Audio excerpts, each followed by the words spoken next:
Sunday morning, 7 o'clock. Whilst the rest of the world sleeps, another day's work begins at Buckfastleigh. It could be any morning in the last 100 years, years when coal and steam reigned supreme. But the time is now.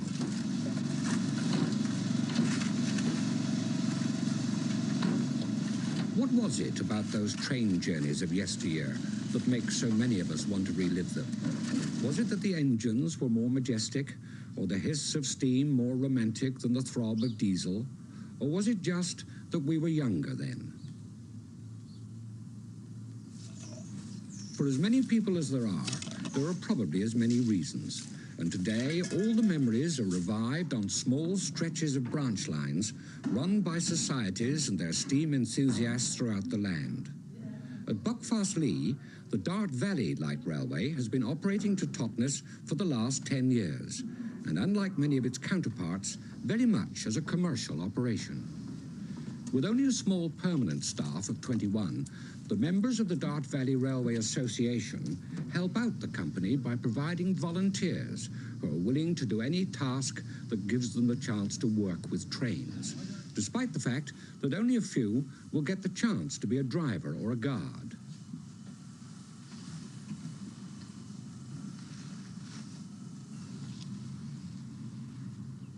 But it's not only the special volunteers who are beguiled by the romance of steam. It's a cult that knows no boundaries, and a new shop and cafe complex caters for the growing tourist demand for trains and tea, history and nostalgia, and books and beef burgers. 3 hours after lighting up, engine 1638, a British Rail 060 pannier tank built in 1951, moves off from the sidings to head the first train of the day. In charge is Dave Knowling, one of the Dart Valley's longest-serving drivers. Although it now runs independently, the Dart Valley Railway still has to conform to the rules of the road as they apply to British Rail. All are trained to the same exacting standards.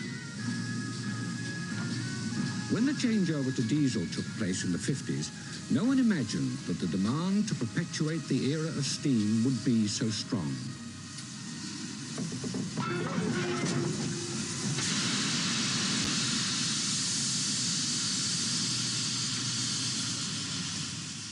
Today, the Dart Valley often runs through trains in conjunction with British Rail. But how helpful are they to the problems facing Barry Cogar? Very helpful indeed. Without their help, advice, and the hire of equipment at times, you know, we would be in a state, we'd have to buy our own stuff. They've been very, very helpful, and nothing is too much trouble in all departments. Now, all these engines are quite old. How long do you think that you can keep them working and therefore be successful as a company? Well, if business increases as it is at the moment, we get more money in to maintain them to tip-top standard, and if we look after them and get them to this standard, we should go on the end of my lifetime and past that. In the middle of the 19th century, when the rail routes to Plymouth were being discussed, one plan was to take a branch line to Ashburton from Newton Abbot. But after 25 years of talking, the line was eventually built along the delightful valley of the Dart. It was opened on the 1st of May, 1877. British Rail's axe finally fell on passenger traffic in 1958, and ironically, a decade later, it was the man who wielded the blow, Lord Beeching, who was invited to reopen the line for the Dart Valley Railway. Now, and with another line operating commercially between Paignton and Kingsware for Dartmouth, the company has become an established and picturesque part of the holiday scene in South Devon.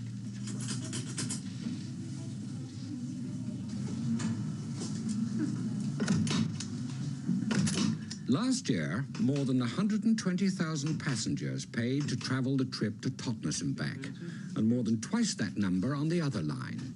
It was never anywhere near as busy in its heyday, when the fares were counted in halfpennies and when no less a person than Mr. Gladstone himself decreed that there should be at least one train a day and the fares kept low, 1 and 2pence to Totnes and back.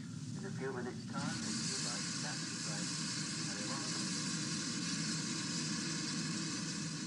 As departure time approaches, the platform seems to step back in time, part once more of a busy country station, which not so long ago seemed to have gone forever. They're not sitting in your station coach. You may walk through where in that coach is a restaurant bar. The volunteers who come to help out arrive from all parts of the country and include solicitors, doctors, bus drivers, sales managers and school teachers. It's a hobby you can take up at any age, like Stan Fuller. Well, I retired when I was 72 from I used to be an office manager when I was 65. And then when I left, was on retirement, one of the fellows that worked down here came and asked me if I'd like a job. I said, what sort of job? He said, be guard on the train. Well, I said, I know nothing about guard duties. But anyway, I got through the exam and passed the medical and all that sort of stuff. And I started in 1972. This is about the 8th season now. I found it very interesting and met a lot of good friends here.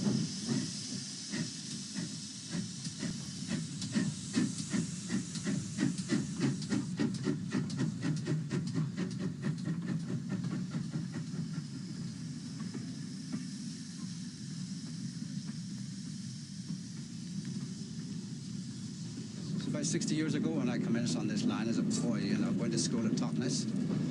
And in those days, the train ran from Ashburton to Totnes, a distance of 10 miles. And of course, the carriages in those days were quite different to what the open carriages are now.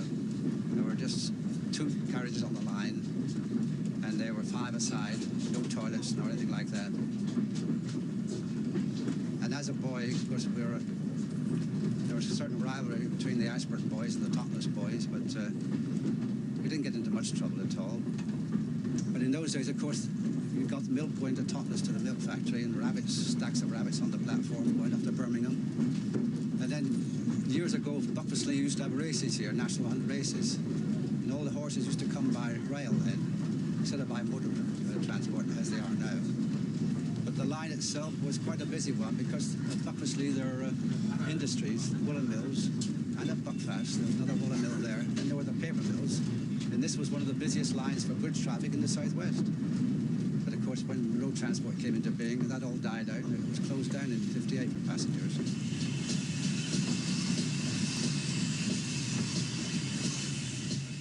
Halfway to Totnes, and the train draws into Staverton. And Staverton, strategically placed milk churns and all, even in the 70s, still belongs to an age when roses and neatly tended flower beds were the local porter's joy, and when stories like the Railway Children sprang from the pens of writers who were entranced by that very special atmosphere that can only be found in a sleepy country station.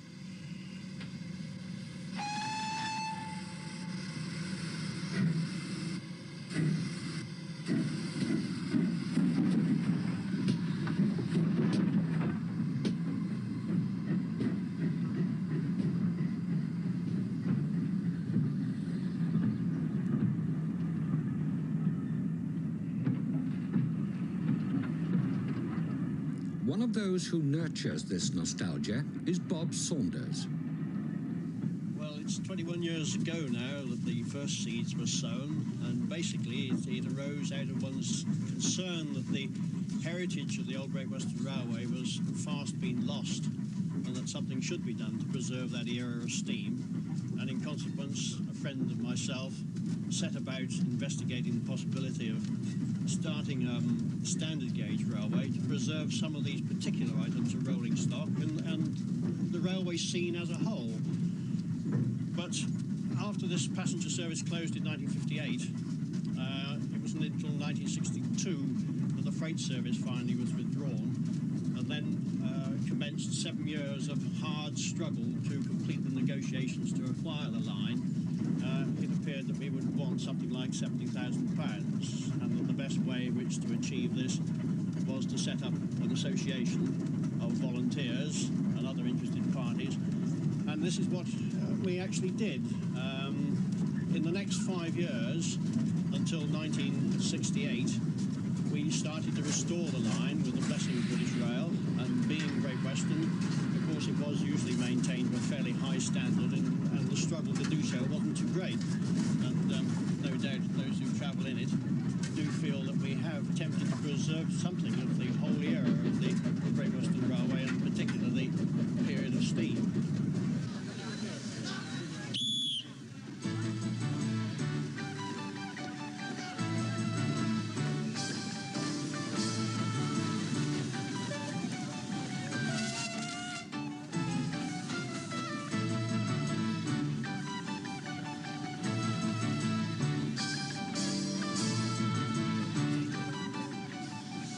Three or four times a year, usually on bank holidays, steam galas are held at Buckfastleigh, and shining, puffing traction engines make of the place a carnival.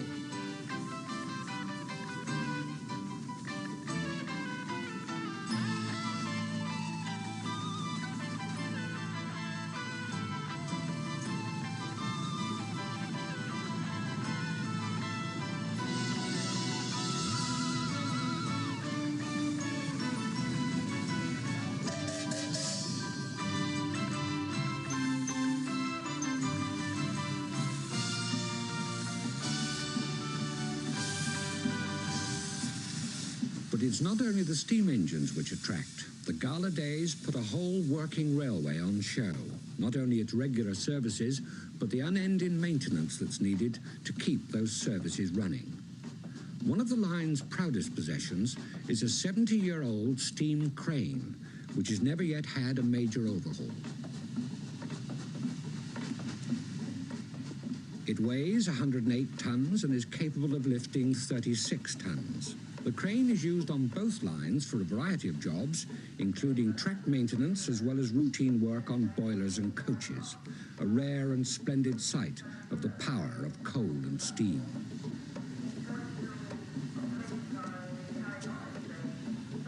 Everywhere, everybody seems to be busy or involved. People united in an enthusiasm for an age when men and machines work together in a combination of majesty and skill, far removed from the minuscule silicon chip.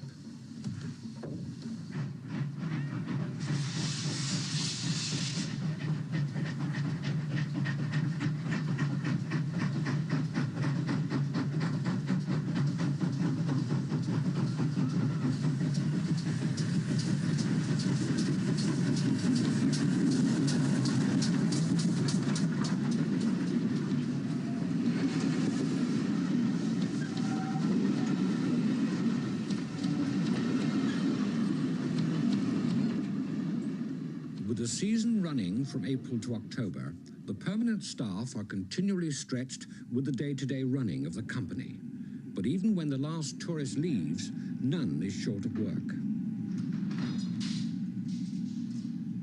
There are 9 running locomotives to overhaul, and during the winter months, the staff deploy their skills in the workshops, cleaning, painting, and welding.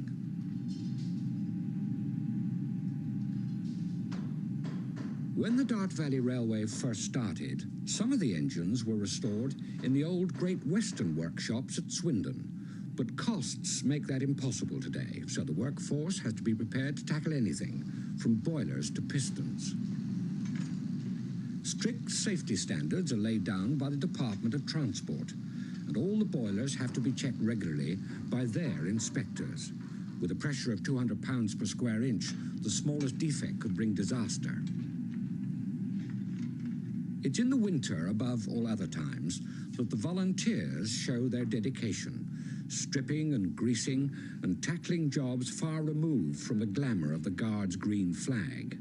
Many of the volunteers are British Rail staff, and for them all, it's a true labour of love.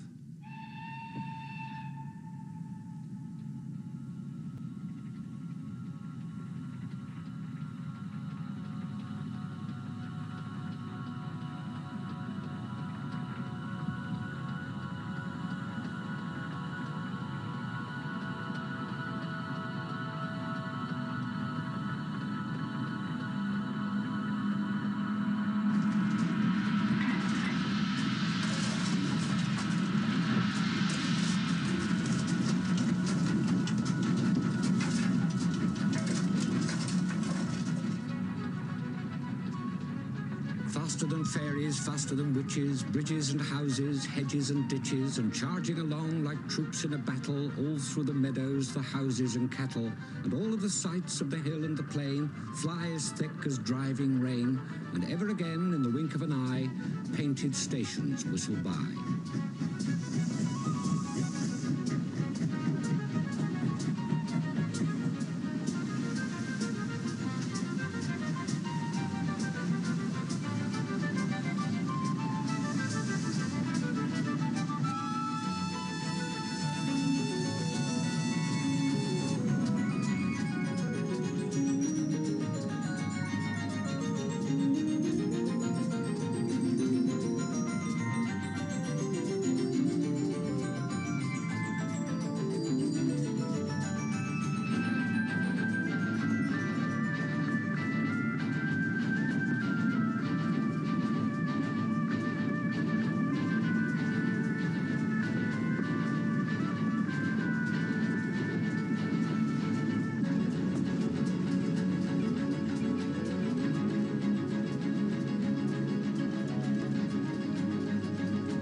Despite travelling the 7 miles to Totnes and back several times a day throughout the summer, Dave Knowling doesn't find it boring.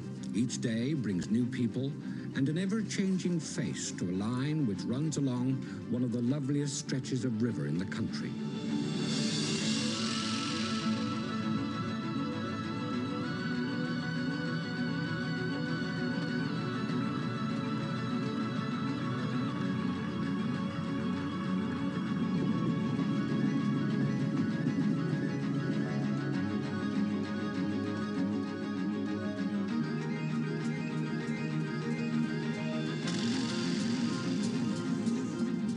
The train's staff, the driver's passport to travel the single-line track, is also used to change the points when the engine changes ends at Totnes Riverside.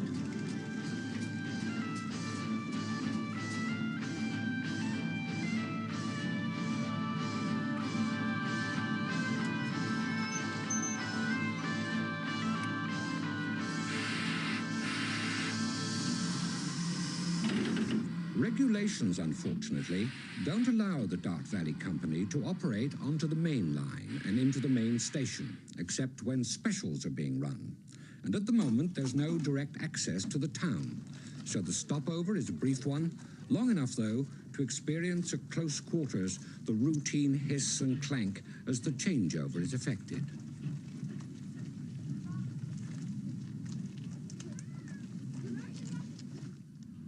With one or two exceptions, most of the locomotives owned by the Dart Valley came from the vast graveyard of steam engines at Barry in South Wales. At one time, more than 200 of them were slowly rusting and deteriorating there as they waited to be cut up for scrap. It was a treasure trove for the enthusiasts, and several societies were formed to buy up some of them and preserve them for future generations. Most of them, like this 80,000, were not fit to travel the permanent way to their new destination, and in the days before the motorway, the winding roads of Devon were not the easiest to negotiate. Here, the top section is the valves, yes, and then the bottom section is your piston that actually does the work. It's got an 18-inch diameter bore and a 28-inch diameter stroke. We've been working on this engine for just over 6 years now.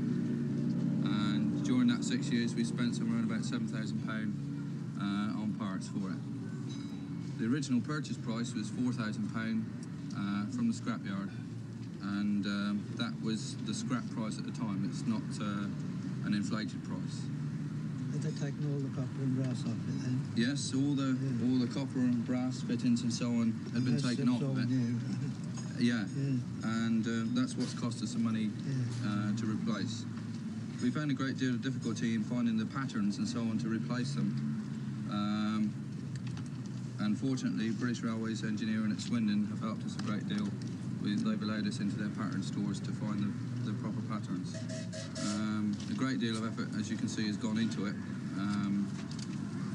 We were at one time down to a workforce of about 2, and fortunately that's increased now. We have a workforce of about 6. once it's completed, then it will be on loan to the Dark Valley Railway Company for their use. There are 4 groups restoring engines at Buckfastleigh, and those working on the 50-year-old Dumbleton Hall still have a long way to go. The society was formed in about 1973 by a group of enthusiasts in the Bristol area, and after an initial inspection of the engines at Barry, it was decided that this engine, 4920 Dumbleton Hall, was in fact the best one of its type still remaining. A price was agreed with the scrap merchant there of £4,400, which is quite cheap compared with the prices nowadays, as they've gone up to about 8,000 or 9,000.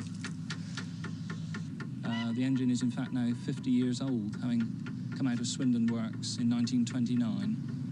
We estimate that the total cost of restoring the engine to working order will be in the region of £20,000, and so far we've spent about £10,000 on the purchase, the transport and the restoration work carried out so far. It should take us, I should say, another 5 years to get the engine back into traffic again, and the Dark Valley Railway will then use the engine on the Torbay Steam Railway, where it'll be very useful on the steep gradients and be able to cope with the heavy summer traffic.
Dave Noling came to the Dart Valley as a driver when he was made redundant by British Rail, but on one occasion he became a very important passenger. When the Dart Valley brought it over, I took the first train out of here, and I was on the train that Lord Beeching was on when he officially opened the line. And I had my wedding reception on the train as well. Travelling a country line sometimes brings its lighter moments. One day we had some pigs. The farmer was trying to get across the line and no way would they go. And he decided to lay a trail of food from one field across the line to the next field. And we come round the corner and they's right in the middle of the track eating the food. And we had to stop there and wait until they finished eating before they'd move off and we could move off.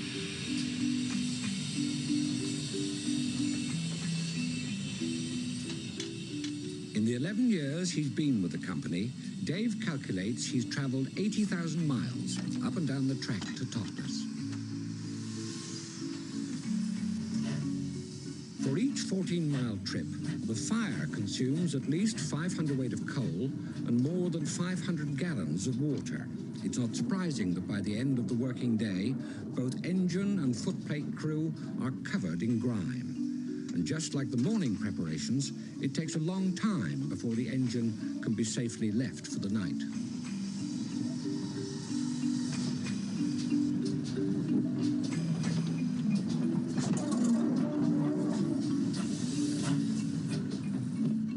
Delightfully, the sight of a steam train's white smoke puffing in the distance is still with us.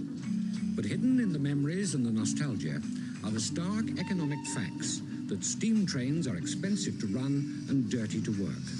How many of today's visitors have realised, as they return to their caravans and cottages, that for their driver there are still hours of work to be done? More than half a driver's day is spent in the preparing and disposing of the engine.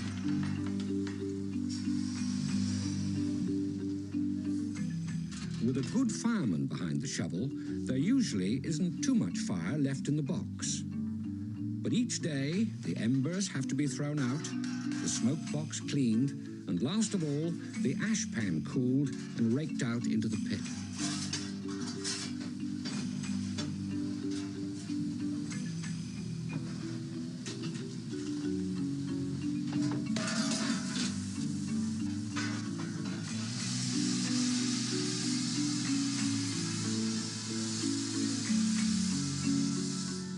Not until then does the day finally end, to drift silently towards the clanking and the hissing and the bustle of tomorrow's dawn, to the first train of a new day.